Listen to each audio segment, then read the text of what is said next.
Halo Anda semua, welcome to AOC Online Service. Dengan senang sekali kita dapat bertemu lagi pada hari ini.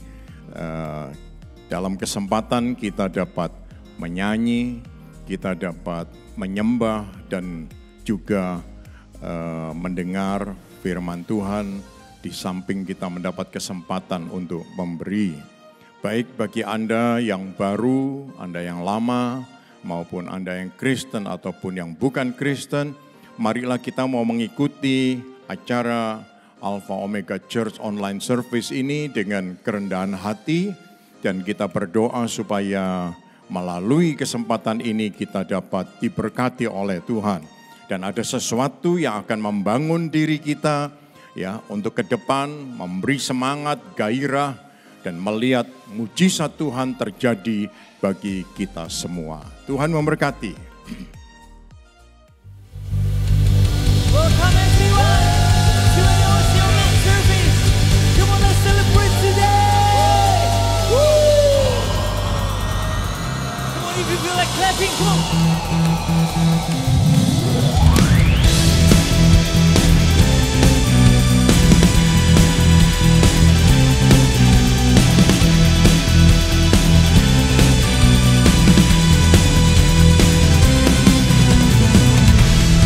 Bersandar padamu, sungai di turun kau adakan, dan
bagi Dia tiada yang mustahil.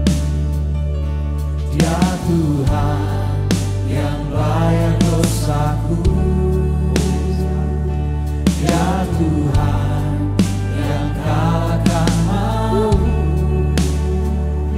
Dia Tuhan menangkan semuanya. Semua bagi Dia, tiada yang mustahil.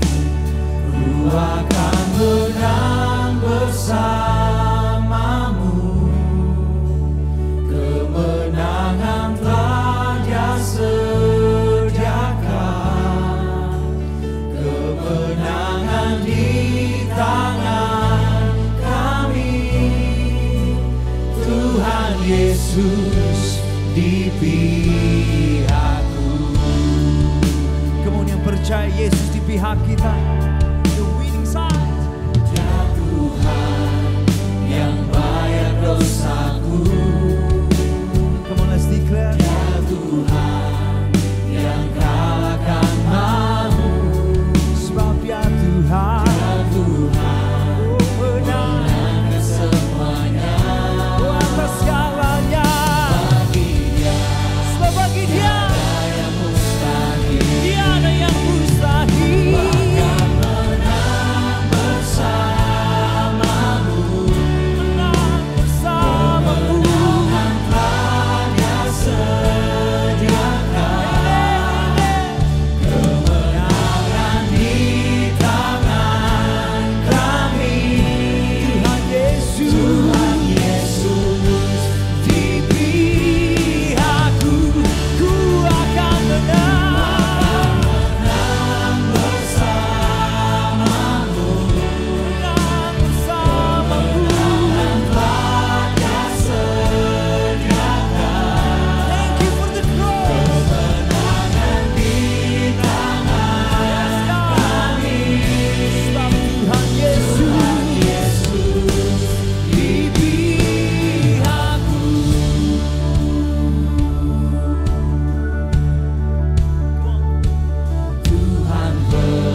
percaya dia di pihak kita hari ini. Come on. We are at the winning side. Come on. Hallelujah, hallelujah, hallelujah. Thank you Jesus. Terima kasih Tuhan.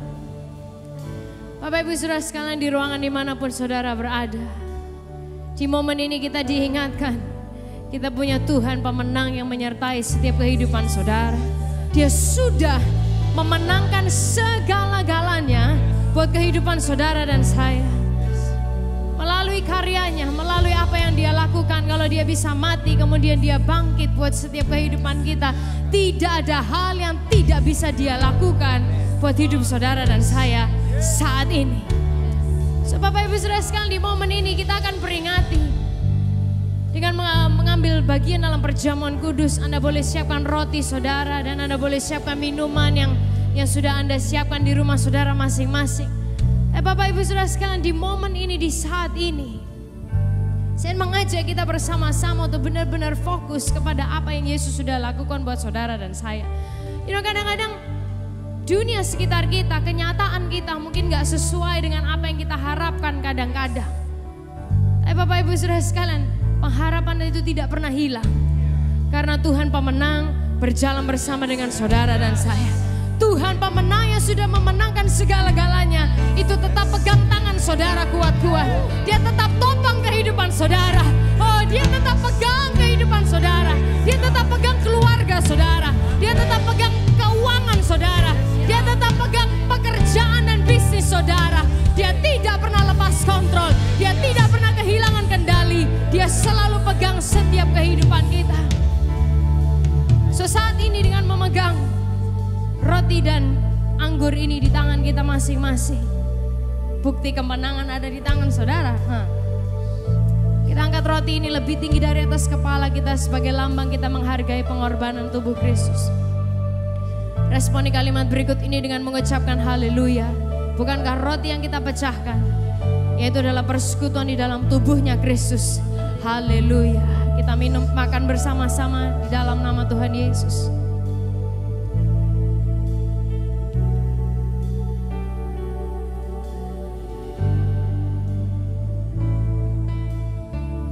Kita ambil anggur atau minuman yang sudah saudara siapkan hari ini. Kita boleh angkat tinggi-tinggi bersama-sama. Kita responi kalimat berikut ini dengan mengucapkan haleluya. Bukankah cawan perjanjian baru yang atasnya kita ucapkan syukur, yaitu adalah persekutuan di dalam darahnya Kristus. Haleluya. Kita minum bersama-sama di dalam nama Tuhan Yesus.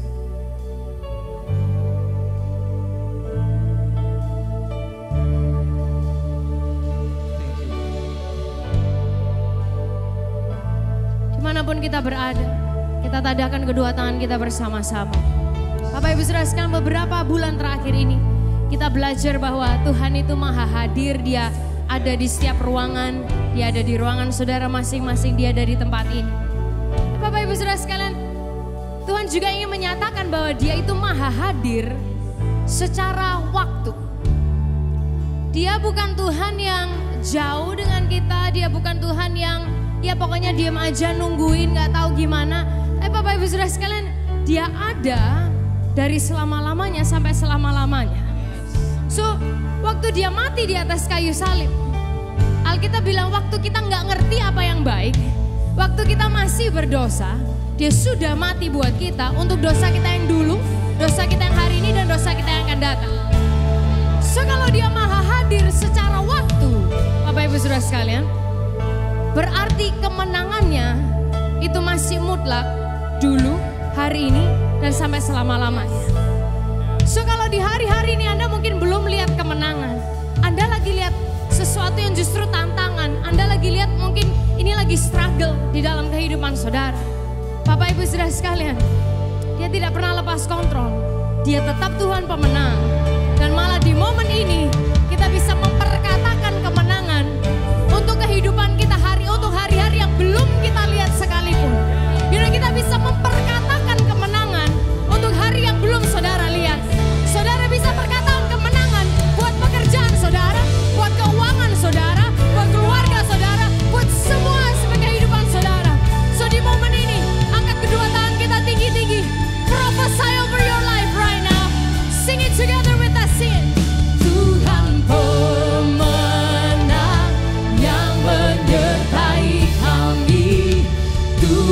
pemenang. Yang ada bersama dengan hidup saudara dan saya.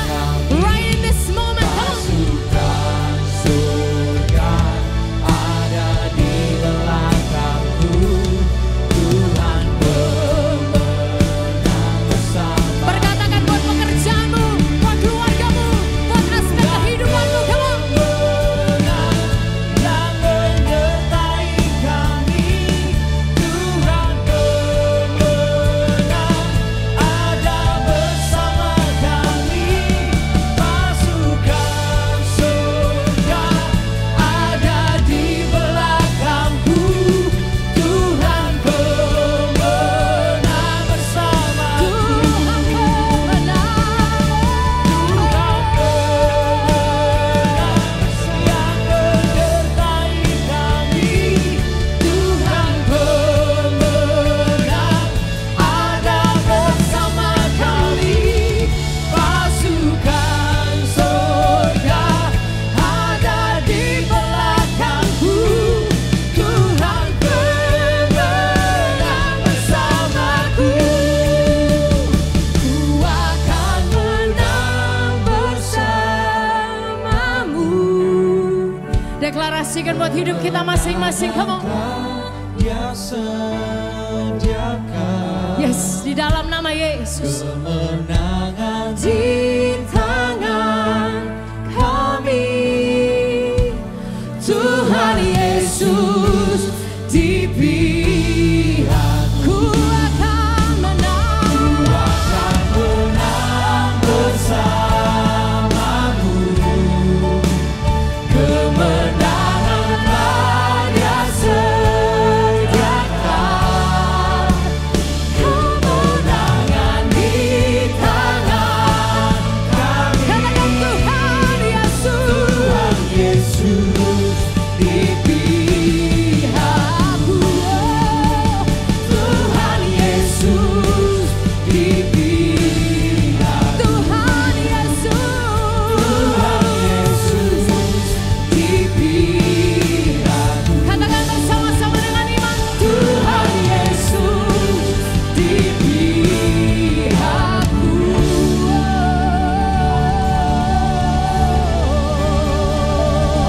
Tepuk tangan yang luar biasa bagi Yesus Tuhan. Pemenang yang berjalan bersama hidup saudara dan saya hari ini. Oh, we praise you Jesus. We glorify you God.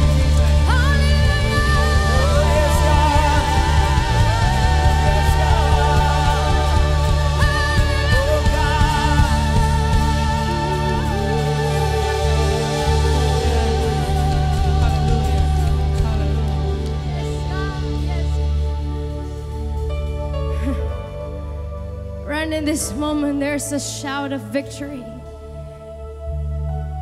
Ada suara kemenangan di setiap rumah. Ada suara kemenangan di setiap keluarga. Ada suara kemenangan di setiap pekerjaan. Ada suara kemenangan di setiap area kehidupan. Mungkin kita belum lihat hari ini. Tapi karena Tuhan Dia maha hadir secara waktu dari masa ke masa. Dia sudah mendahului saudara. Di hari-hari yang akan datang, mempersiapkan dan mengerjakan kemenangan untuk setiap aspek kehidupan saudara, untuk setiap apapun yang Anda butuhkan. Boleh kita bisikkan di momen ini, Tuhan Yesus di pihakku. Bisikan itu buat hidup saudara, Tuhan Yesus di pihakku. Sekali lagi katakan, Tuhan Yesus di pihakku. One more time, come on, Tuhan Yesus di pihakku. Tuhan, itu yang kami klaim dan kami percayai saat ini. Engkau ada di pihak kami. Kau bukan Tuhan yang jauh dari kami. Bahkan Kau selalu dekat dengan kami. Tangan-Mu selalu pegang hidup kami Tuhan. Tidak sedetik pun Kau biarkan kami. Dan kami tahu di momen ini, even mungkin waktu kami gak lihat, waktu kami gak merasa, waktu kami gak tahu ya Tuhan, Engkau tetap mengerjakan kemenangan untuk setiap area kehidupan kami. Untuk hal-hal yang kami doakan, untuk hal-hal yang kami minta, untuk hal-hal yang mungkin jadi pergumulan kami Tuhan di hari-hari ini. Engkau sedang mengerjakan kemenangan. Tuhan pemenang itu sedang mengerjakan kemenangan bagi hidup kami. Kami gak sendirian, Engkau sertai kami dan bahkan pasukan sorga Tuhan kirimkan untuk berjalan dan melindungi setiap kehidupan kami. Kami aman bersama dengan Yesus saja. And we praise you God for that. Kami puji dan muliakan Engkau Tuhan, karena siapa Engkau bagi hidup kami. Terima kasih ya Tuhan. Dan kami tahu Tuhan hadir di tempat kami masing-masing, di ruangan di mana kami berada. Dan biarlah Engkau mengisi kehidupan kami lagi, Engkau bicara lagi buat kami Tuhan hari ini. Hanya di dalam nama Tuhan Yesus kami sudah berdoa. Semuanya sama-sama katakan amin. Sekali lagi tepuk tangan yang luar biasa hari ini. Teriakan wuhuu. Alright.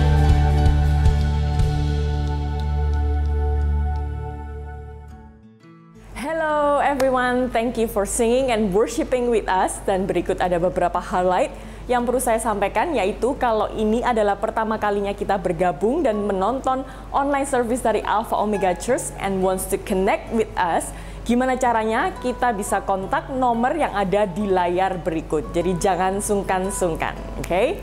Dan kita percaya we believe in cell group and we are growing in community. So don't miss out our cell group meetings every week, baik secara online ataupun onsite sesuai dengan persetujuan cell group bersama.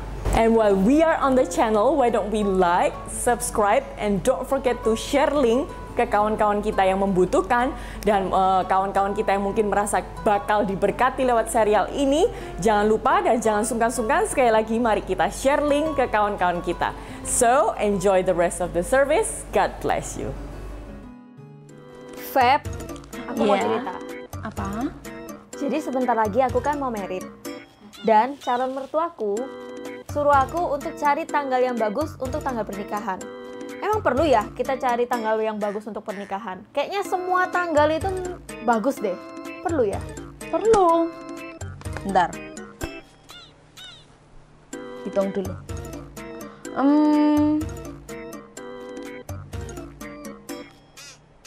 Tanggal 8 sih, Kay. Tanggal 8. Nggak bisa tanggal yang lain? Enggak, tanggal 8 itu sudah paling bagus. Kok tanggal 8 paling bagus? Soalnya tanggal 8 itu kan bentuknya nggak putus, kayak nyambung. Terus kan kayak simbol infinity itu long last artinya. Berarti harus di tanggal 8. Iya, harus di tanggal 8, nggak ada tanggal lain. Perlu cari bulan yang bagus nggak? Bulan? Bulan nggak perlu sih. Hari. Hari? Hari itu harus hari Selasa. Hah? Selasa? Sebentar, Feb. Biasanya kalau orang merit itu kan hari Sabtu, hari Minggu. Kok hari Selasa sih? Soalnya hari Selasa itu bagus. Hari Selasa tanggal 8. Itu bagus banget. Hah? Hari Selasa tanggal 8? Nanti nggak ada yang datang dong di acaraku. Ada, banyak pasti. Apalagi jamnya itu harus jam 1 siang. Hah? Jam 1 siang? Hah? Yang bener, Feb. Jam 1 siang itu siang bolong loh. Siapa yang mau datang? Banyak pasti. Kalau selain jam 1 siang? Bentar, hitung lagi. Jam 9 malam. Hah? 9 malam? Sebentar, Feb. Itu kayaknya udah lewat jam makan malam deh. Kayaknya jam 9 malam acara merit itu kemalaman deh. Gak bisa diganti. Nggak bisa, pokoknya cuma jam 1 atau jam 9. Pilihannya cuma 2. Jadi harus di tanggal 8, Hmm. harinya Selasa, jamnya jam 1 atau jam 9 malam. Iya, Emang harus ya tanggal 8? Ngefek ya? ngefek banget sih. Tanggal 8 itu pokoknya paling bagus. Tanggal 8 hari Selasa, jam 1 atau jam 9. Nggak bisa ganti. Nggak bisa. Soalnya tanggal 8 itu bagus banget. Itu tuh simbol infinite. Itu hubungannya itu bisa long last. Forever together.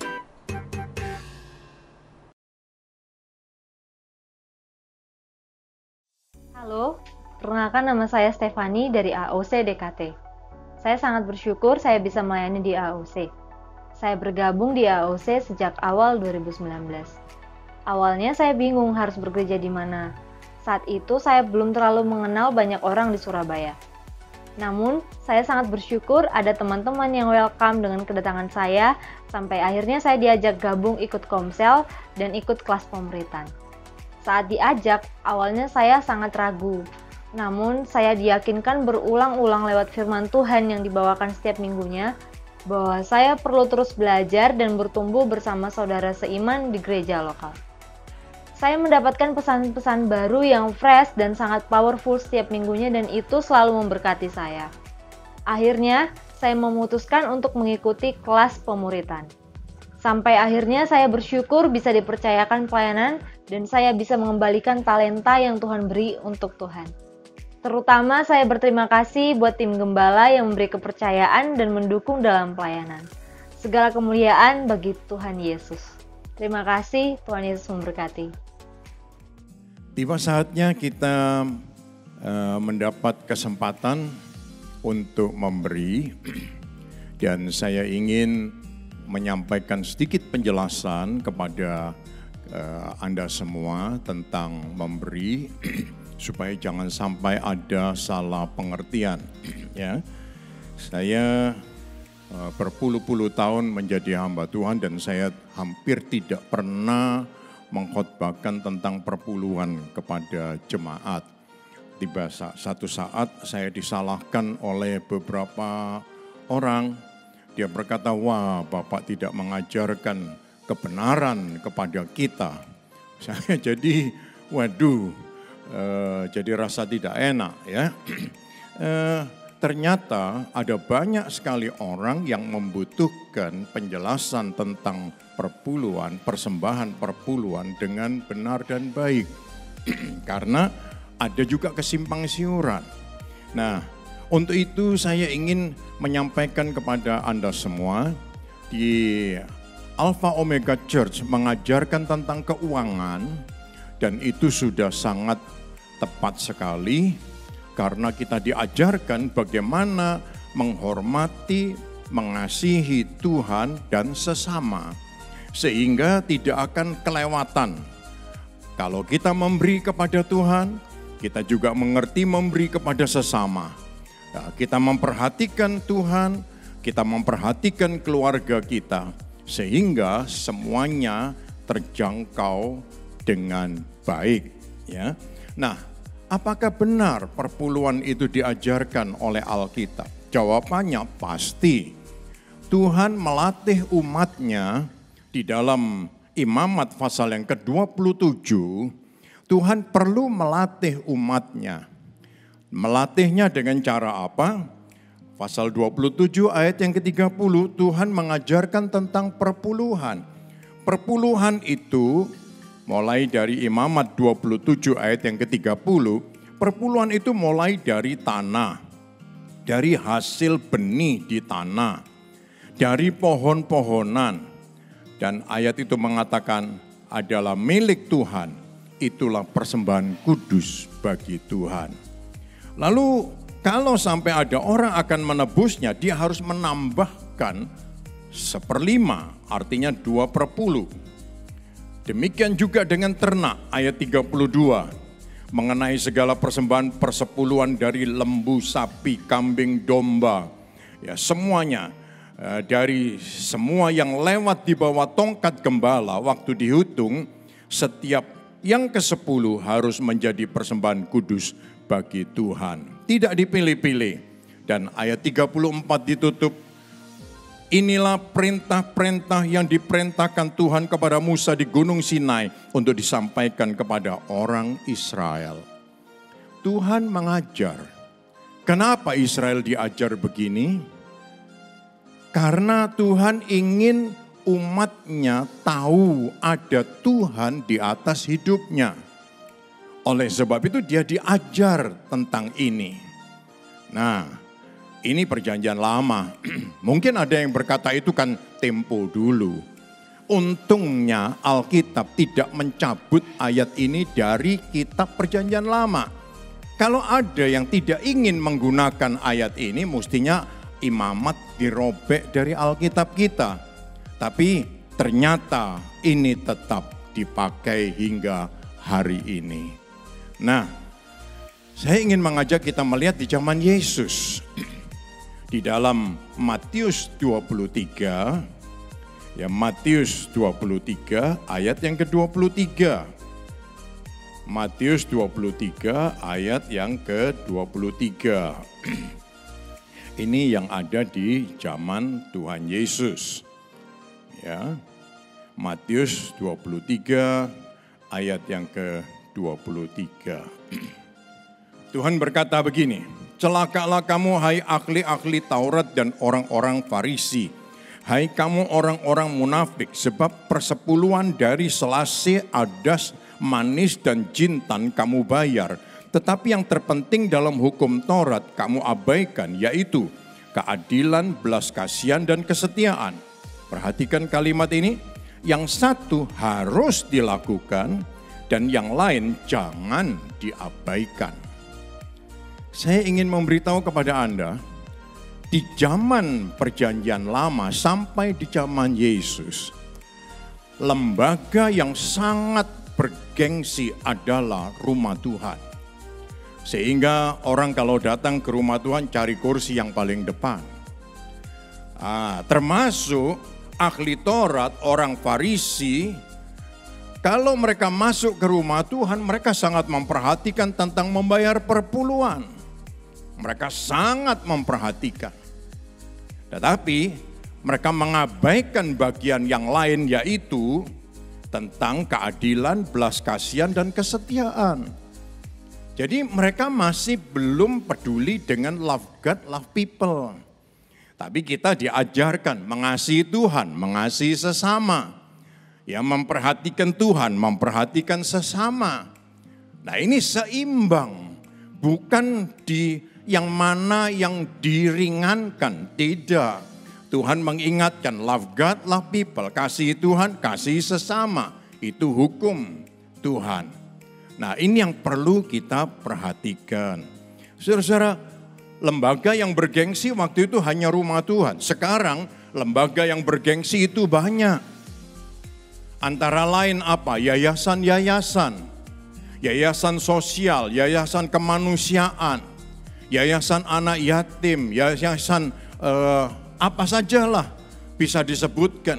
Mau yang mendunia, ada Lions Club, Rotary, ya, charity, macam-macam. Nah, jangan sampai ini mengganggu pengertian kita. Gereja sebagai lembaga Tuhan, ini juga salah satunya juga begitu. Dulu tidak ada yang namanya sinode. Ya, organisasi gereja, yayasan rohani, yayasan gereja. Tetapi kita diajar oleh Tuhan. Ada yang kepada lembaga itu kita tetap karena menjadi wakil Tuhan. Dan juga kita perlu memperhatikan sesama kita yang lain.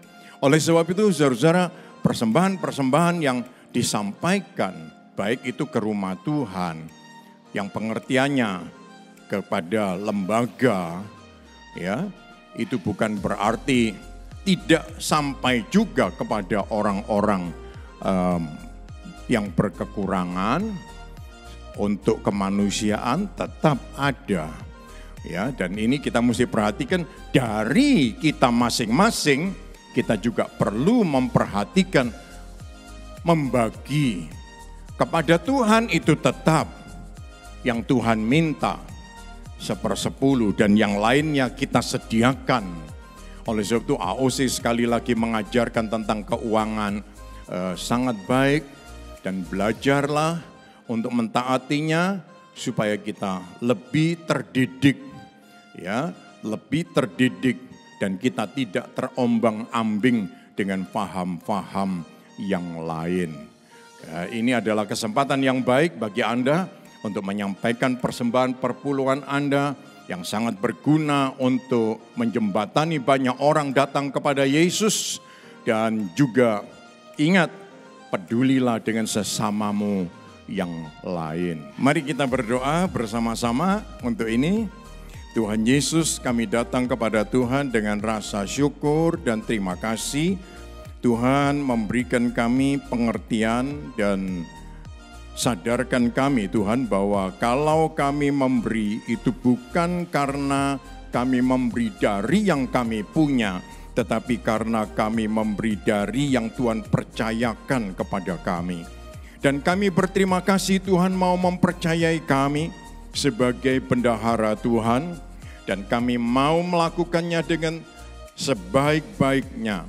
Ajari kami terus sadar untuk mengasihi Tuhan dan mengasihi sesama, sehingga apa yang kami lakukan itu akan menjadi seimbang dan baik.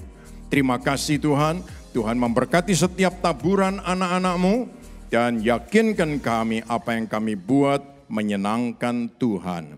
Di dalam nama Tuhan Yesus kami berdoa. Amin.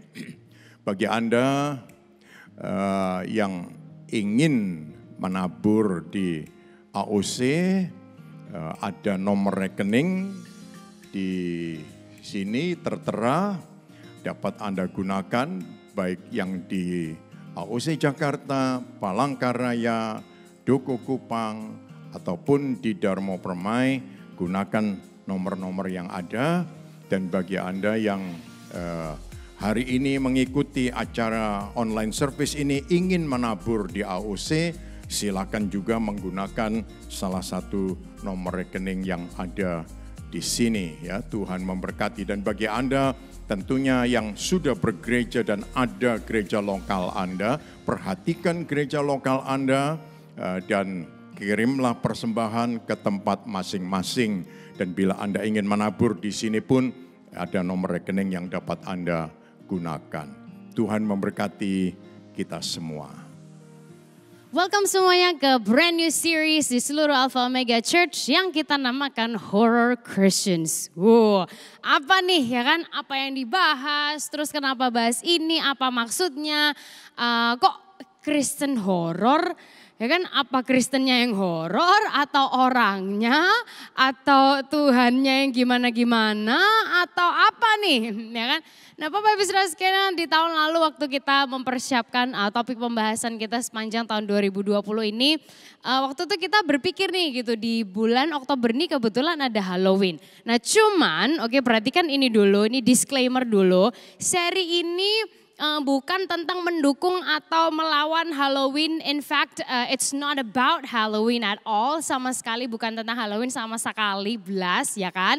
Cuman gini, di momen itu membuat kita berpikir aja gini, bahwa ada beberapa hal dalam kehidupan kita yang mungkin adalah kebiasaan atau tradisi atau hal yang kita lakukan secara otomatis, mungkin kadang tanpa mikir gitu.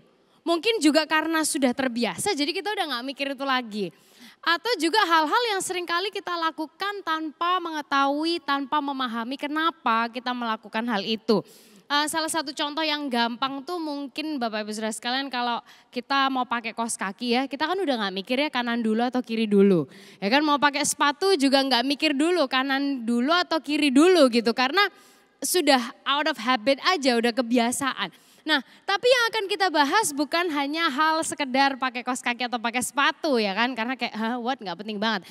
Ada banyak hal nih, ada banyak prinsip, ada banyak kebiasaan yang mungkin kita lakukan yang kita juga nggak tahu kenapa. Baik secara adat istiadat, secara kepercayaan, bahkan hal-hal yang religius sekalipun. Nah, ada beberapa hal yang kelihatannya ya biasanya kan gitu ya. Atau ya harusnya tuh gini, harusnya tuh gitu. Tapi nggak jelas kebenarannya kenapa dilakukan. Salah satunya saya dengar ini sharingnya seorang kawan nih. Dia bilang katanya ada yang bilang ngasih tahu aku nih kalau waktu hamil tuh orang perempuan hamil nggak boleh lo pegang jarum. Katanya gitu. Padahal dia kerjaannya adalah orang sulam alis. Terus gimana masa nggak kerja? Ya kan, nah, nggak jarang hal-hal yang seperti ini itu menjadi perdebatan dan argumentasi. So lewat seri ini kita berharap kita bisa shed some light atau agak menerangi sedikit beberapa sisi-sisi ini. Apalagi ada banyak sekali hal, banyak sekali opini, pendapat, pemikiran di sekitar kita yang sangat ingin mempengaruhi kita atau menjadi pendorong utama nih dalam kehidupan kita. Nah, emang di Alkitab ada bahas beginian? Yes, ada. Dan kita akan lihat ternyata sudah dari sejak zaman dulu banget ya kan, bahkan zaman waktu Alkitab itu ceritanya sedang terjadi ya kan, atau kejadian-kejadian di Alkitab itu lagi taking place, baik di perjanjian lama maupun perjanjian baru sudah ada hal-hal adat istiadat, kepercayaan atau hal yang dilakukan oleh orang-orang dan bahkan oleh umat Tuhan. Dan ini sebenarnya nggak selalu membantu kehidupan orang gitu. Nah hari ini salah satu yang akan kita lihat adalah terjadi di kota Efesus. Waktu itu ada seorang yang namanya Paulus. Paulus ini menulis banyak sekali buku di Alkitab Perjanjian Baru kita. Dia ini orang yang smart, dia sangat berpendidikan, dia sangat well trained dalam hukum-hukum Yahudi dan dia tahu banyak sekali tradisi. Nah makin dia tahu hukum Yahudi dan tradisi, waktu itu dia makin gak suka sama orang Kristen, malah dia pengen bunuhin mereka. And he actually did, ya kan, dia bunuhin mereka. Dia sampai deketin orang pemerintah, pokoknya dia bisa pegang surat untuk membunuh orang-orang Kristen di zamannya. Di waktu itu zaman murid-murid Yesus, persis setelah Yesus naik ke sorga. Nah tapi kemudian suatu hari Tuhan temui Paulus ini di tengah jalan, kayak secara harafiah, literally benar-benar dijumpai sama Tuhan di tengah jalan. Tuhan panggil dia sampai kedengaran suara, and it was a crazy experience. Dan singkat cerita Paulus ini menemukan kebenaran. Jadi waktu dia dijumpai sama Tuhan, dia menemukan kebenaran yang sesungguhnya. Dan sejak itu dia tidak henti-hentinya memberitakan tentang Yesus dan tentang kebenaran yang sesungguhnya. Nah, so it was a drastic change. Ada perubahan yang sangat drastis sekali dan istilahnya itu keren banget gitu. Ada waktu itu gini, pelayanannya Paulus waktu itu dia banyak keliling ke kota-kota untuk membangun gereja, untuk dia training pemimpin-pemimpin gereja dan dia mengajar orang. Nah dia juga punya murid-murid yang dia ajar, salah satunya namanya Timotius. Nah di sebuah kesempatan Paulus ini agak menekankan supaya Timotius muridnya ini stay di Efesus karena ada beberapa pemahaman orang di sana yang perlu dikoreksi. Ada beberapa pemahaman kayak ideologi, cara berpikir yang perlu diluruskan. Nah ini akan kita lihat sama-sama hari ini dan ini tulisannya Paulus ke Timotius muridnya. Nah kita lihat dari 1 Timotius 1 ayat 3 sampai 6. Saya mengajak Anda untuk membaca dari terjemahan bahasa Indonesia sehari-hari. Supaya kayak agak lebih relate gitu ya dengan kehidupan kita. So waktu itu Paulus bilang gini, saya ingin supaya engkau tetap tinggal di Efesus seperti sudah saya tekankan kepadamu pada waktu saya pergi ke Makedonia.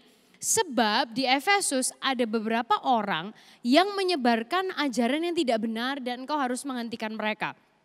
Katakan kepada mereka, perhatikan ini saudara, supaya jangan lagi menaruh perhatian pada ini. Dongeng-dongeng dan cerita-cerita asal-usul yang tidak putus-putusnya. Semuanya itu hanya menimbulkan pertengkaran saja dan tidak memajukan rencana Allah yang hanya dapat dikenal melalui percaya kepadanya. Tujuan nasihat saya itu, nasihat Paulus itu adalah supaya orang dapat memiliki hati yang murni dan hati nurani yang suci serta sungguh-sungguh percaya kepada Tuhan dan dengan demikian mereka dapat mengasihi sesamanya. Ada sebagian orang yang sudah tidak hidup seperti itu lagi dan tersesat dalam perdebatan-perdebatan yang katanya ini sudah tidak ada gunanya. Paulus yang bilang, mereka mau menjadi guru-guru padahal mereka sendiri tidak memahami kata-kata yang mereka pakai atau hal-hal yang mereka kemukakan dengan begitu yakin. Nah dari surat Paulus ke Timotius ini, kita bisa lihat bahwa di hari-hari itu di Efesus ada beberapa ajaran yang salah yang bisa membahayakan gereja dan khususnya orang-orangnya. Nah di bagian ini disebutkan ada dua hal. Katanya ada dongeng dan cerita-cerita asal-usul atau silsilah. Nah kedua hal ini waktu itu sangat terpatri, sangat terajut dalam kebudayaan masyarakat Efesus zaman itu. Sehingga gini, mereka akhirnya sudah percaya Yesus, tapi masih kecampur-campur dengan tradisi, dengan adat istiadat masa lalu yang mungkin mereka sendiri aja nggak tahu gitu kenapa dilakukan dan mereka nggak tahu kebenarannya seperti apa. Nah kita akan lihat dongeng-dongeng. Jadi salah satu karakteristik dunia mitologi kuno adalah ada banyak penyair, orang yang suka berpuisi, mereka bikin puisi, bikin cerita, bikin legenda, bikin cerita fiksi yang tentang hampir semua hal. Kadang tentang terbentuknya sebuah kota, ada ceritanya katanya. Terbentuknya sebuah pulau, ada ceritanya. Semua hal tuh dibuat kayak gitu loh, gitu banget. Nah, kadang-kadang ceritanya tuh gini, gimana ada seorang dewa turun dari kayangan, membangun kota, terus nikah sama manusia biasa, terus membangun keluarga. Pokoknya cerita yang model gitu-gitu Bapak Ibu Saudara sekalian. Sehingga sesuai namanya, ya kan, mitologi kuno, ya ada banyak mitos. Yang mana kebenarannya juga nggak jelas gitu seperti apa. Nah terus tadi yang kedua disebutkan cerita asal usul atau silsilah. Entah kenapa dunia mitologi kuno itu suka banget dengan genealogi atau cerita silsilah. Sampai-sampai diceritakan katanya, ya kan, katanya lagi. Alexander the Great itu juga bikin silsilah palsu yang membuat somehow dia jadi connect sama Achilles lah, Andromache lah, ada connect sama Perseus, sama Hercules, anything. Jadi mereka bikin cerita yang seperti itu dijadikan legenda, dijadikan mitos sampai orang kadang, oh gitu ya, wah berarti gini, wah berarti gitu. Dan Bapak Ibu Saudara sekalian, dengan adanya dongeng dan silsilah ini, Paulus melihat perlunya untuk orang-orang di zaman itu tuh diberi arahan yang benar. Untuk fokus kembali kepada kebenaran yang sesungguhnya. Dia sendiri kan juga dulunya tuh orang yang sangat taat tradisi. Ya kan, dia tahu tradisi, bahkan dia menguasai dan dia salah satu leader yang dihormati dalam tradisi itu. Tapi saat dia mengalami Yesus, dia tahu dan menyadari bahwa gini, dia tulis di 1 Timotius 1 ayat 4 tadi yang kita baca. Semuanya itu hanya menimbulkan pertengkaran katanya. Dan tidak memajukan rencana Allah. Dan dia bilang rencana Tuhan, tujuan hidup kita yang sejati, makna hidup kita yang sejati hanya bisa didapatkan atau bisa dikenal melalui apa? Percaya kepada Tuhan sendiri. Nah mungkin Anda sejauh ini udah kayak langsung, ini bahasa apa sih? Ya kan, terus pas ada siapa, apa kaitannya sama hidup saya hari ini? Apa kaitannya dengan dunia kita hari ini gitu loh. Bapak Ibu Saudara sekalian, di dunia sekitar kita hari ini juga ada banyak sekali cerita-cerita, banyak tradisi-tradisi, banyak opini-opini yang mungkin sudah terpatri dan terajut banget di kebudayaan kita. Contohnya kayak mungkin tadi kasus teman saya gitu, dia kerjaannya sulam alis, tapi waktu dia hamil dikatakan gak boleh loh. Kamu kalau hamil ya, orang perempuan hamil gak boleh loh pegang jarum loh. Terus gimana masa dia gak kerja? Ya kan Bapak Ibu Saudara sekalian. So yang teman saya lakukan ya dia tetap kerja, dia tetap nyulam, dia tetap make up. Dan anaknya hari ini kayak super sehat banget, chubby, lucu, and it's really great. So di kehidupan kita sering kali ada terjadi hal-hal yang kayak gitu. Yang kita juga gak tahu kenapa, gak tahu asal kenapa melakukannya. Kadang-kadang karena hanya biasanya gitu. Atau karena because other people do it. Karena ya dia gitu, ini gitu, biasanya dulunya. Dan seterusnya. Atau gini, seperti yang kita bahas di Victorious Life, banyak orang cari selamat. Banyak orang cari solusi untuk kehidupan ini. Banyak orang cari gimana bisa cepat kaya, gimana bisa nanti mati masuk surga, ya kan, karena masih gak yakin gitu gimana. Kata-kata tradisi artinya adalah instruksi yang diceritakan turun-temurun. Nah di satu sisi ini baik karena Tuhan juga mengajarkan gitu untuk kita menceritakan kepada generasi yang berikutnya turun-temurun. Tapi tidak jarang juga ini kemudian maknanya bergeser.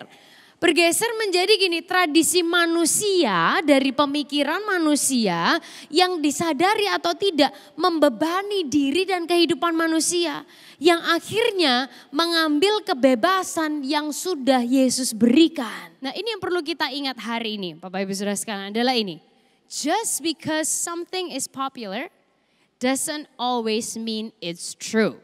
Bahasa Indonesianya hanya karena sesuatu populer bukan berarti hal itu selalu benar. Oke kita ucapkan bersama-sama di ruangan kita masing-masing. 1, 2, 3. Hanya karena sesuatu populer bukan berarti itu selalu benar. Oke, ini agak panjang, kita ucapkan sekali lagi ya, sama-sama, 1, 2, 3. Hanya karena sesuatu populer bukan berarti hal itu selalu benar. Coba kita tuliskan di kolom komen ya, di kolom komen YouTube kita sama-sama yuk. Hanya karena sesuatu populer bukan berarti itu selalu benar. Atau tuliskan populer belum tentu benar, populer belum tentu benar. Oke. Hanya karena sesuatu sering dilakukan bukan berarti hal itu pasti benar. Hanya karena sesuatu dilakukan dengan cara tertentu bukan berarti hal itu pasti selalu harus kayak gitu. Hanya karena sesuatu ini biasanya gitu, belum tentu hal itu pasti selalu benar. Hanya karena banyak orang yang ngomong kayak gitu loh, bukan berarti itu pasti selalu benar. Nah terus pertanyaannya kan gini, apa dong kebenaran kalau gitu?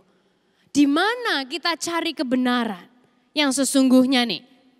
Bapak Ibu Saudara sekalian, hanya ada satu pribadi yang bisa memastikan kebenaran dan itu sudah terbukti selama ribuan tahun terakhir ini. Bapak Ibu Saudara sekalian, tercatat di Yohanes 14 ayat yang ke-6 yang ngomong orangnya sendiri, namanya Yesus. Dia klaim, dia bilang kayak gini, akulah jalan dan kebenaran dan hidup. Oke, kita ucapkan bersama-sama ayat ini, 1, 2, 3. Akulah jalan dan kebenaran dan hidup. Bapak Ibu Saudara sekalian, Yesus yang bilang dan dialah satu-satunya pribadi yang bisa menggaransi apa yang dia katakan. Nah sehingga gini, untuk yang lagi nyari jalan, untuk yang stuck, untuk yang lagi bingung, untuk yang lagi buntu, Yesus adalah jalan. Dan dia buka jalan, nyanyi dulu, dia buka jalan penuh mujizat. Ya kan Bapak Ibu Saudara sekalian, dialah jalan, he is the only way. Dan untuk yang lagi cari kebenaran, dialah kebenaran yang tidak berubah dulu, sekarang dan selama-lamanya. Untuk yang cari makna hidup, untuk yang mikir hidup ini mesti kayak gimana lagi. Yesus adalah kehidupan dan dialah arti hidup yang sejati buat saudara dan saya. So kalau kita tanya apa itu kebenaran, di mana kita cari kebenaran? Kebenaran itu bukan opini. Kebenaran bukan katanya si A, katanya si B, bukan. Kebenaran itu bukan biasanya sih gini, biasanya sih gitu. No, itu bukan kebenaran. Kebenaran bukan katanya banyak orang. Kebenaran bukan kebiasaan atau tradisi atau apa. Kebenaran adalah sebuah pribadi dan itu adalah pribadi Yesus. Kebenaran adalah sebuah pribadi dan itu adalah pribadi Yesus. Dimanapun Anda berada katakan amin. Kebenaran adalah sebuah pribadi, pribadi Yesus. Dan dia gak berubah-berubah, saudara. Dia gak diciptakan oleh opini manusia. Dia kekal, gak ada awalnya, gak ada akhirnya. Dia gak tergantung situasi kita. Oh kalau situasi kita baik berarti dia lagi baik. Kalau situasi kita buruk berarti dia lagi gak mood. No, dia tetap dengan siapa dirinya. Dia gak bersyarat terhadap Anda dan saya. Bukan kalau kita kasih dia sesuatu dan baru kita dapat imbalan. No. Lah sebelum kita ngerti apa yang baik, dia sudah mati dan bangkit buat kita. Roma 5 ayat 8 bilang. Waktu itu kita mikir tentang dia aja enggak. Tapi ternyata dia udah mati buat kita, Bapak Ibu Saudara sekalian. So banyak orang cari selamat. Cari gimana supaya kita bisa selamat, cari harapan, cari kepastian hidup. Jawabannya ada di dalam Yesus. Banyak orang bingung, banyak orang restless, banyak orang gak damai, gak tenang, cari ini, cari itu. Bapak Ibu Saudara sekalian, Paulus nih orang yang sudah ngalami. Dia dulu ngidupin tradisi mati-mati Bapak Ibu Saudara sekalian. Kemudian dia jumpa Yesus, everything changed. Dia nulis lagi nih di catatannya di surat Roma. Dan kalau kita lihat ini kayak so powerful, ini super keren banget. Ayatnya ada di Roma 5. Kita lihat ayat 1 dan 2, kemudian ayat 10 dan 11. Dan sebenarnya that whole pericope itu keren banget. Tapi karena terbatasnya waktu kita akan lihat ayat 1 dan 2, kemudian ayat 10 dan 11. Ayatnya bilang gini, sebab itu kita yang dibenarkan karena iman, kita hidup dalam damai sejahtera dengan Allah oleh karena siapa? Karena Tuhan kita, Yesus Kristus. So Bapak Ibu Saudara, karena Yesus, kita ini hidup damai dengan Allah. Keselamatan bukan lagi kekhawatiran buat kita. Karena Yesus. Dan didapatkan melalui Yesus. Oke, ayat 2 bilang gini, oleh dia, oleh Yesus, kita juga beroleh jalan masuk. Oke, oleh iman kepada apa? Kepada kasih karunia ini. Nah di dalam kasih karunia ini kita berdiri dan bahkan ini katanya kita bermegah dalam pengharapan akan menerima kemuliaan Allah.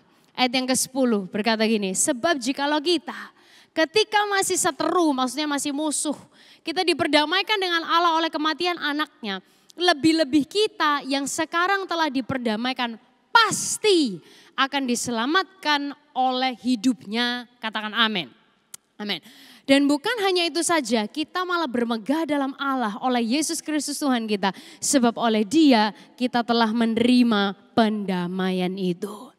So Bapak Ibu Saudara sekalian, kalau Anda cari damai, Anda cari kebenaran, Anda cari apa poinnya, tujuan kehidupan ini. Kadang-kadang kita dengar opini si A, opini si B, pendapat ini, pendapat itu. Kadang-kadang oh yang ini percayanya gini, yang itu percayanya gitu. Bapak Ibu Saudara sekalian kadang-kadang so confusing. Itu jadi sangat membingungkan kehidupan kita. Tapi hari ini Bapak Ibu Saudara sekalian, such a great news. Kabar yang luar biasa banget buat Anda dan saya. Bahwa saudara damai, kebenaran, tujuan hidup. Semuanya itu ditemukan di dalam Yesus dan melalui Yesus. Di tempat di mana saudara berada, kasih tepuk tangan yang luar biasa buat Yesus kita. He is that powerful.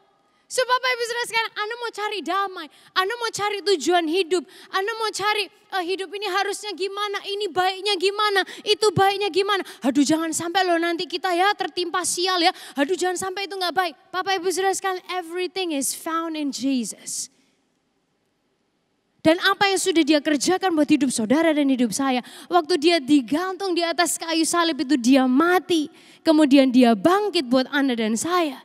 Itu sudah mematahkan semua kutuk, mematahkan semua bad luck, mematahkan semua keberuntungan yang buruk buat hidup saudara dan saya. Semua sudah dia kalahkan dan arti hidup buat saudara dan saya ditemukan di dalam Yesus dan melalui Yesus. Sehingga bukan dari opini orang, bukan dari tradisi, bukan dari omongannya si A, si B, si C, bukan dari kebiasaan-kebiasaan. Hanya di dalam Yesus dan melalui Yesus.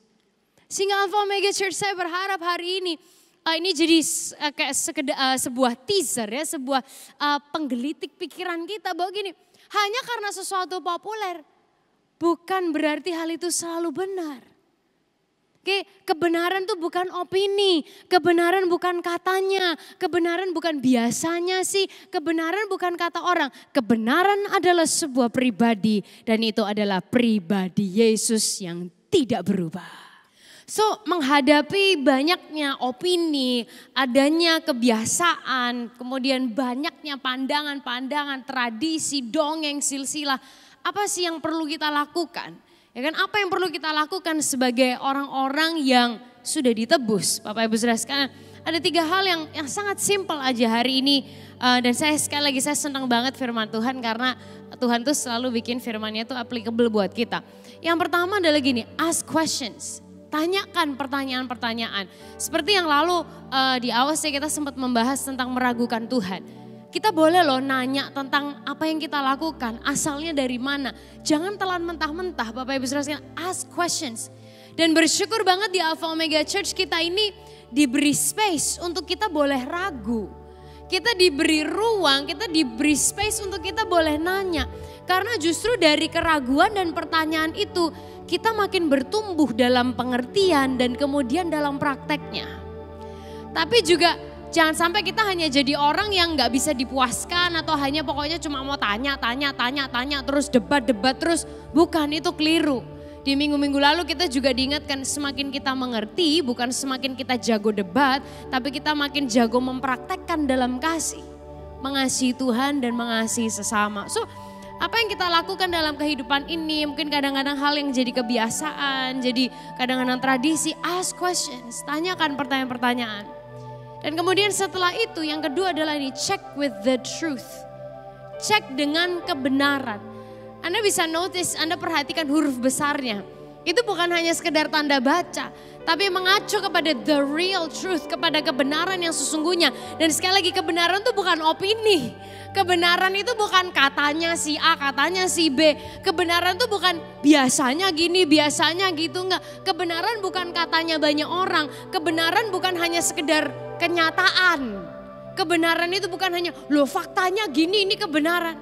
Kebenaran adalah sebuah pribadi, yaitu pribadi Yesus. Dan dia tidak berubah-berubah.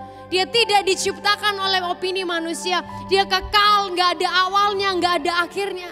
Dan dia gak tergantung situasi kita, saudara. Sekali lagi bukan gini, oh kalau misalnya situasi baik berarti dia baik. Kalau misalnya situasi kita gak baik berarti dia lagi gak mood. No. He never changed, dia tidak berubah dengan siapa dirinya. Dan dia gak bersyarat terhadap Anda dan saya. Dia gak mengharuskan, oh kamu harus gini dulu, nanti baru aku mau sama kamu. Kamu harus gini dulu, nanti kamu akan dapat apa. Kamu lakukan ini dulu, nanti kamu akan. Bapak Ibu saudara sekalian, kita gak mikirin dia udah mati buat kita.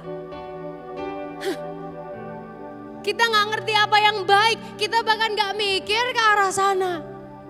Dia sudah tebus hidup saudara dan saya, merdekakan kita dari semua ikatan, dari semua syarat-syarat dan ketentuan apapun itu. He set us free. Dia bebaskan saudara dan saya. Dan yang terakhir Bapak Ibu saudara sekalian, berjalanlah dalam kebenaran. Kita ucapkan sama-sama 1, 2, 3, berjalan dalam kebenaran. Roma 5 ayat 1-2 yang tadi kita baca bilang gini. Sebab itu, kita yang dibenarkan karena iman, kita hidup dalam damai sejahtera dengan Allah. Kita udah gak perlu takut, kita gak perlu, aduh nanti gimana ya, aduh nanti kalau meninggalkan dunia ini kita mesti apa. Bapak Ibu saudara sekalian, kita sudah berdamai dengan Allah oleh karena Tuhan kita Yesus Kristus. Dan ayat 2 bilang kayak gini, keren banget. Oleh Dia kita juga beroleh jalan masuk oleh iman kepada kasih karunia ini. Di dalam kasih karunia ini kita berdiri dan kita bermegah dalam pengharapan akan menerima kemuliaan Allah. Katakan amin buat hidup saudara masing-masing. Oh katakan amin kayak Anda beneran percaya deh saudara. Kayak katakan amin buat diri kita. Si Yesus dia sudah pave the way. Dia sudah buka jalan, bahkan dia menjadi jalan. Makanya gak salah kalau dia bilang dia jalan, dia kebenaran, dia hidup ya karena emang. Dan lewat pengorbanannya dia beli hidup kita dari perlunya tradisi, dari perlunya syarat, kebiasaan dan lain sebagainya. Nah Paulus sendiri dia sudah ngalami, dia dulunya jago tradisi. Still life was meaningless. Hidup tetap gak ada artinya waktu itu. Sampai Paulus ditemui oleh Yesus. Dan kemudian dia menemukan kebenaran dan arti hidup yang sesungguhnya. Makanya dia bisa cerita gini buat saudara dan saya hari ini. So, karena Yesus sudah kasih jalan masuk kepada kasih karunia ini, yuk kita jalan di dalamnya. Sehingga yuk kita bukan hanya ngecek-ngecek, mikir-mikir, tanya-tanya, tapi ayo kita mempraktekkan. Jalanlah dalam prinsip-prinsipnya Yesus. Dia yang sudah beli hidup saudara dan saya. He is the truth that people are searching for. Dia adalah kebenaran yang dicari semua orang. He is the meaning of life. Everybody is craving. Dia adalah arti hidup yang dirindukan oleh semua orang. Betapa diberkatinya saudara dan saya punya akses ini. Bahkan katanya di dalam kasih karunia ini kita berdiri, we stand on that grace. Dan kita bermegah dalam pengharapan akan menerima kemuliaan Allah. Kemuliaannya dia sediakan buat saudara dan saya. Jauh melebihi apa yang bisa kita pikirkan. Jauh melebihi apa yang kita bisa bayangkan. Jauh melebihi apa yang bisa saudara dan saya doakan. Boleh di tempat kita masing-masing kasih tepuk tangan yang paling luar biasa buat Yesus Tuhan kita. Yang tidak terbatas, tidak kenal syarat, dan tidak pernah memberi syarat buat hidup saudara dan saya. He just does and he just loves. Betapa luar biasanya dia buat saudara dan saya. Di ruangan saudara masing-masing, tangadakan kedua tangan kita. Buka hati kita lebar-lebar buat Tuhan. Open up your heart. Engkau Tuhan yang setia. Amin. Waktumu selalu yang terbaik. Engkau Tuhan sandaranku, dan ku hanya kan berharap padamu. Boleh kita nyanyikan sekali lagi bersama-sama. Engkau Tuhan yang setia, Kau setia bagi kami Tuhan. Selalu yang terbaik. Amin, amin. Engkau Tuhan sandaranku. Katakan bersama-sama kalimat ini. Dan ku hanya kan berharap padamu. Angkat kedua tangan saudara sama-sama. Satu-satunya yang ku andalkan, satu-satunya yang ku percaya. Engkau sumber kekuatan, amin. Sumber pengharapan, sumber kedamaian. Kedamaian dan arti hidup ini hanya ditemukan di dalam Engkau, Yesus. Yang ku andalkan, Satu-satunya yang ku percaya. Engkau Tuhan memberkati, Tuhan penyembuhku, Tuhan pemulihku. Deklarasikan atas hidup kita, come on. Satu-satunya yang ku andalkan, satu-satunya yang ku percaya. Engkau sumber kekuatan, sumber pengharapan, sumber kedamaian. Hanya Kau Yesus. satu-satunya yang ku andalkan, Satu-satunya yang ku percaya. Engkau Tuhan memberkati, Tuhan penyembuhku, Tuhan pemulihku. Sekali lagi katakan satu-satunya Tuhan. Satu-satunya yang ku andalkan, satu-satunya yang ku percaya. Engkau sumber kekuatan, sumber pengharapan hidup kami. sumber kedamaian. Thank you Jesus. Satu-satunya yang ku andalkan, satu-satunya yang ku percaya. Engkau Tuhan memberkati, Tuhan penyembuhku, Tuhan pemulihku.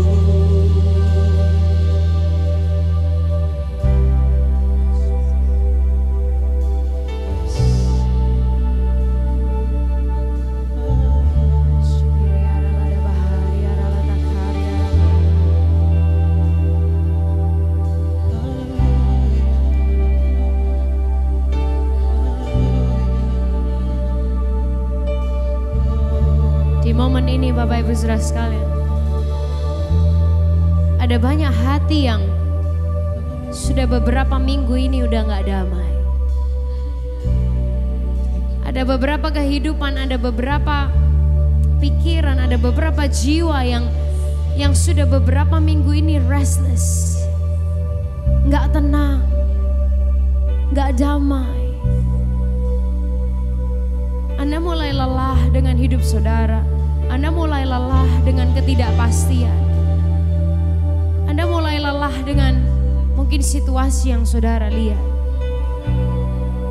Some of you are searching. Sebagian dari saudara Anda mencari. Ini mesti gimana lagi? Hidup ini apa? Apa artinya?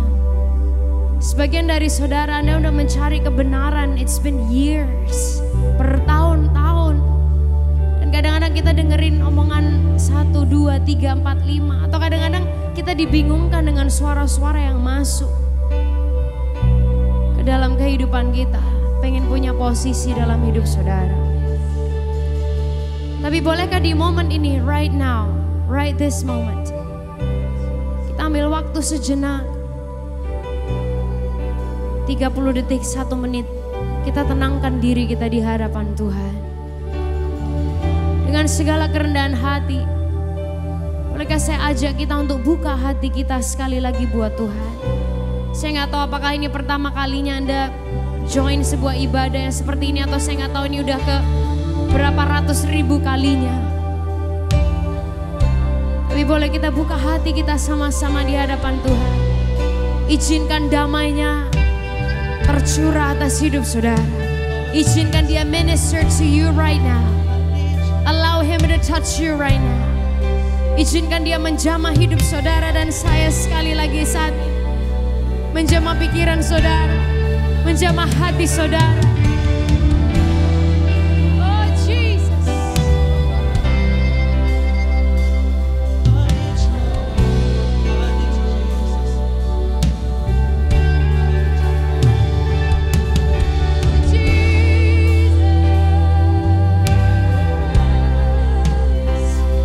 Would you come, Jesus?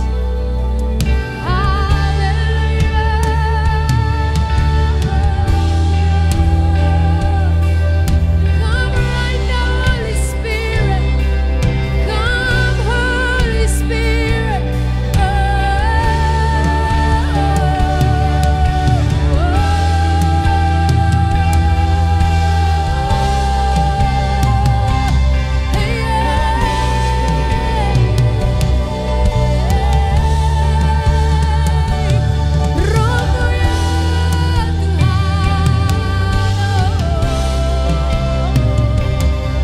Your Spirit for us.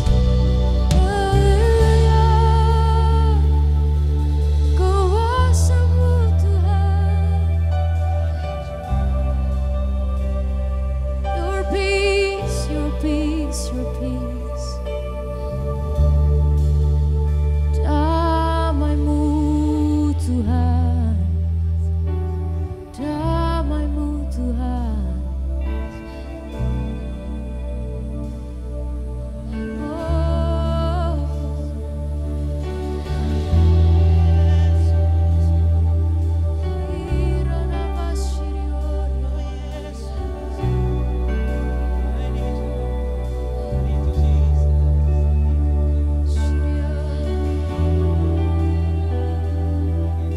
Damai Tuhan ada di atas setiap rumah saat ini. His peace in every home. His peace in every family. His peace in every heart. Damai-Nya dalam setiap hati, dalam setiap pikiran, dalam setiap jiwa. Tercurah atas hidup saudara, tercurah atas hidup saya. Oh, overwhelm us with your peace, oh God.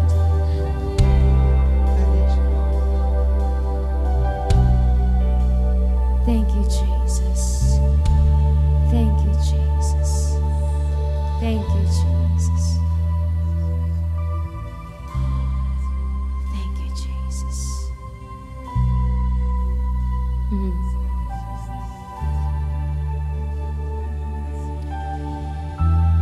Di momen ini kami hirup dalam-dalam damai yang dari Tuhan.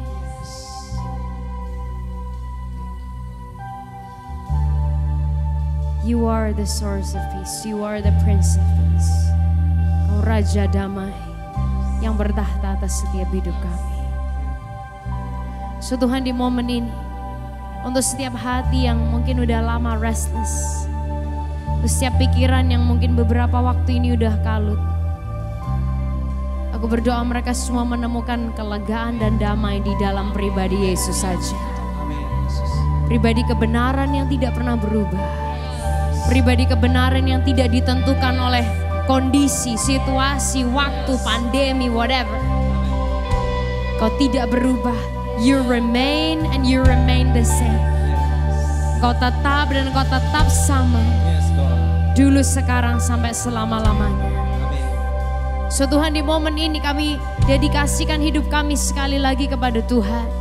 Kami tahu hidup kami bukan hidup katanya si A, katanya si B, atau opini ini, atau tradisi ini, atau cerita ini, itu, dan lain sebagainya. Biar kami menemukan diri kami dipeluk oleh kebenaran di momen ini, yaitu pribadi Yesus sendiri yang tidak pernah berubah dan selalu ada buat setiap kehidupan kami. Satu-satunya yang bisa kami andalkan, satu-satunya yang bisa kami percaya, Tuhan yang memberkati hidup kami, Tuhan yang memulihkan hidup kami, Tuhan yang menyediakan kemuliaan yang jauh melebihi apa yang bisa kami bayangkan. And we thank you God for that. Terima kasih ya Tuhan. Kalau sebentar kami akan melanjutkan aktivitas kami masing-masing.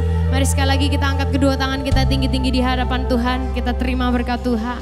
Tuhan, Kau memberkati kami semua berlimpah-limpah. Kerjakan perkara-Mu yang dahsyat, yang besar, yang luar biasa. Sehingga jelas itu berasal daripada Tuhan saja. Tambahkan pengaruh, bukai kesempatan, bukai pintu-pintu untuk setiap kehidupan kami ya Tuhan. Guna satu tujuan, hanya untuk kemuliaan nama Tuhan saja. Dimanapun kami berada, saat hidup kami senang, saat hidup kami susah. Ingatkan kami Tuhan, kami tidak pernah berjalan sendirian. Tapi Yesus yang tidak pernah berubah, yang tidak kenal kondisi, tidak kenal situasi, tidak pernah bersyarat itu Tuhan. Cinta-Mu selalu ada buat kami. Tuhan pemenang yang pegang hidup kami, dan kami aman bersama dengan Engkau. Hanya di dalam nama Tuhan Yesus kami sudah berdoa semuanya sama-sama dengan yakin, katakan